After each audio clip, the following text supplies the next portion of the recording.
Quando liguei a TV pela manhã, eu tive a sensação de que o Jean Paul Prats, presidente da Petrobras, estava no chão. O que se dizia? É que o presidente tinha convocado o ministro das Minas e Energia, que estava exigindo a cabeça do presidente da Petrobras, e o presidente da Petrobras, que estaria contra a política do ministro Silveira. Não foi exatamente isso, muito pelo contrário. O presidente chamou os dois e mais o ministro da Fazenda e outros assessores, e depois tirou uma foto oficial, em que estavam todos sorridentes, e que o Jean Paul Prats, como o ministro Alexandre Silveira, também ali presentes, e sorrindo para a foto.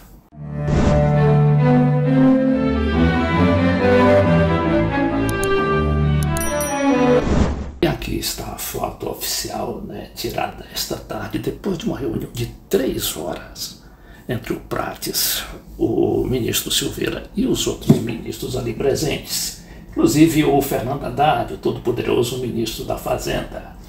Aqui está também o Rui Costa, que é o chefe da Casa Civil, e o Jean Paul Prats, ao lado do Lula, no lado esquerdo do Lula, e o Alexandre Silveira ao lado direito do Lula. Então a gente vê aqui nessa manchete do Globo, que diz: após reunião com Lula, presidente da Petrobras diz que fica no cargo e se esquiva sobre dividendos, que é, a gente sabe, a principal razão de ser daquela crise. É uma crise, na realidade, fabricada. E fabricada por gente poderosa que financia, inclusive, a mídia, aqueles acionistas minoritários, que de minoritários não tem muita coisa, eles são grandes, na sua maioria, grandes investidores, incluindo aí os chamados fundos abutres perigosíssimos. Então diz que o presidente reuniu integrantes do executivo e da Petrobras por mais de 3 horas. Prats disse ao Globo que prometeu na reunião não mais falar a distribuição dos lucros, deixando o assunto para Silveira.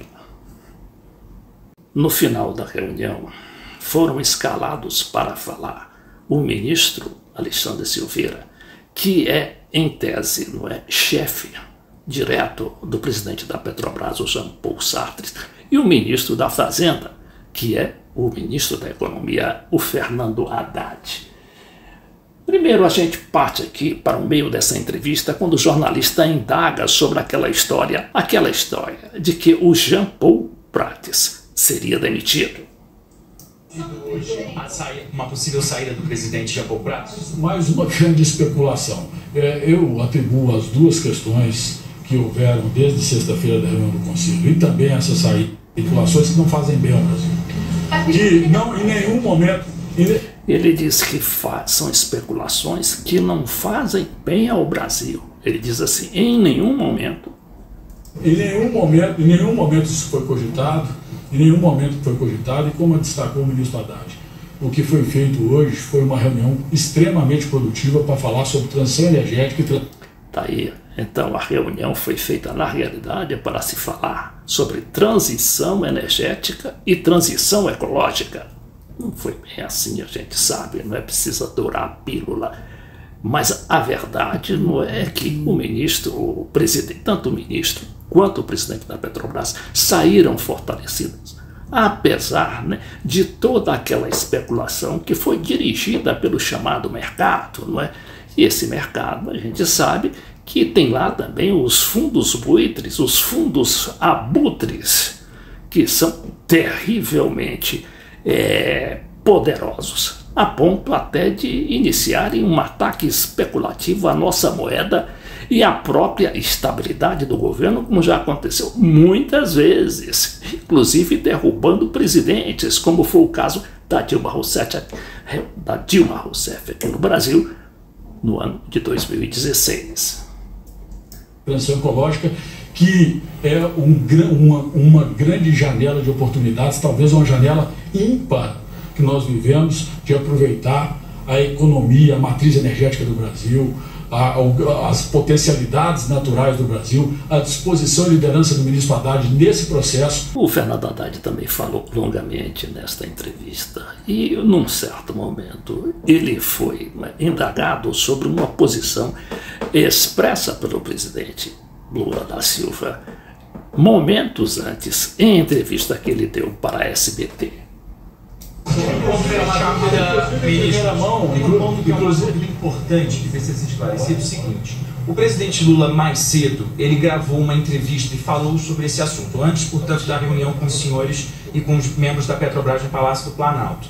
E ele falou que o dinheiro do dividendo deveria ser reaplicado na empresa para que a empresa pudesse ter mais sondas e mais investimentos. Mas esse valor que a gente está discutindo aqui, dos dividendos extraordinários, ele não pode ser utilizado diretamente pela empresa para investimentos. O presidente Lula foi orientado pelos senhores sobre isso? Inclusive, é importante destacar que hoje foi um momento muito oportuno para convidar a Fazenda a integrar o conselho da Petrobras. Ela precisa ter um membro, até para ela trazer a ótica e o olhar dela, da Fazenda Pública, da economia nacional, para dentro de uma empresa que, volto a dizer, é uma empresa que nós temos que nos orgulhar de ser uma empresa nacional, uma empresa de capital aberto, que respeita, e nós temos feito isso de forma extremamente vigorosa e rigorosa, os interesses dos investidores. O plano de investimentos que vai gerar desenvolvimento para o país, incluindo aí a transformação ecológica.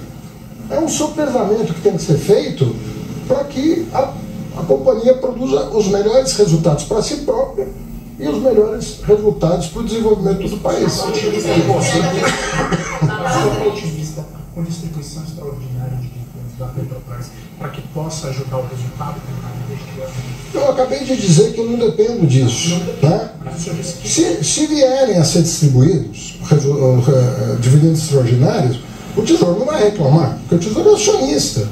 Mas o que eu estou dizendo é que no nosso orçamento, o que consta são os dividendos ordinários. E eu vi muita confusão nesse sentido na imprensa, como se essa decisão do Conselho de avaliar quando e quanto distribuir, que é uma coisa absolutamente natural, com o pedido de informações que foi feito pela diretoria, isso é natural. A diretoria vai ao longo aí dos próximos... Para finalizar, o que ficou decidido é que tanto o Conselho da Petrobras como os ministros vão chegar a uma conclusão se deve ou não ser mexida naquela política de distribuição daqueles dividendos extraordinários e dividendos ordinários.